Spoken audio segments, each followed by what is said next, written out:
લાઠી પ્રાંત અધિક્ષકની સૂચના મુજબ આદર્શ મતદાન મથક સંઘવી કન્યા સ્કૂલનું ઊભું કરવામાં આવ્યું હતું। ચૂંટણી પંચ દ્વારા લોકોમાં મતદાન માટે જાગૃતિ લાવવા કચ્છમાં આવેલ રણનો ફ્લોપ બનાવવા ટીમની રચના કરાઈ। અમરેલી લોકસભાના લાઠી છન્નોમાં 3 મતદાન મથકો તૈયાર કરવામાં આવ્યા છે, જેમાં ચૂંટણી પંચ દ્વારા લોકોમાં મતદાન માટે જાગૃતિ લાવવા વિશેષ મહત્વ આપવામાં આવ્યું છે, જેના માટે તાલુકા મથકે ચૂંટણી અધિકારી તેમજ પ્રાંત અધિક્ષક દ્વારા સંઘવી કન્યા વિદ્યાલય ખાતે એક અનોખું આકર્ષણ જમાવ્યું હતું। આદર્શ મતદાન મથક ઊભું કરવામાં આવે છે, જેમાં શિક્ષણ વિભાગ દ્વારા એક નવી ટીમ બનાવી સમગ્ર ફ્લોટ કચ્છની ધરતીને અનુલક્ષીને બનાવવામાં આવેલ છે। લાઠીમાં આકર્ષણનું કેન્દ્ર બન્યું છે।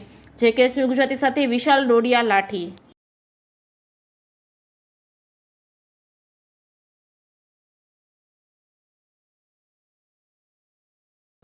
હિતેશભાઈ આર સોરઠિયા, અમારે ટીપીઓ સાહેબ જોશી સાહેબ અને બીઆરસી પિયુષભાઈ, આ સંઘવી કન્યા શાળાની અંદર આ આદર્શ મતદાન મથક, યુવા મતદાન મથક અને મહિલા પોલિંગ બૂથ, જે પિંક બૂથ તરીકે ઓળખાય છે, તે ચૂંટણી પંચની ગાઈડલાઇન મુજબ તૈયાર કરવામાં આવેલું છે।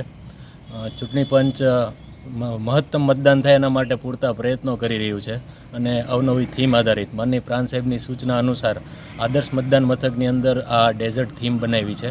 આપ જોઈ શકો છો કે કચ્છની જે ભૂંગાની થીમ છે, થીમ આધારિત આખું ડેકોરેશન કર્યું છે, એટલે મતદારો મતદાન મથક સુધી આવે અને આ તબક્કે દરેક મતદારોને વિનંતી કે 100% મતદાન કરી અને આપની ફરજ નિભાવો।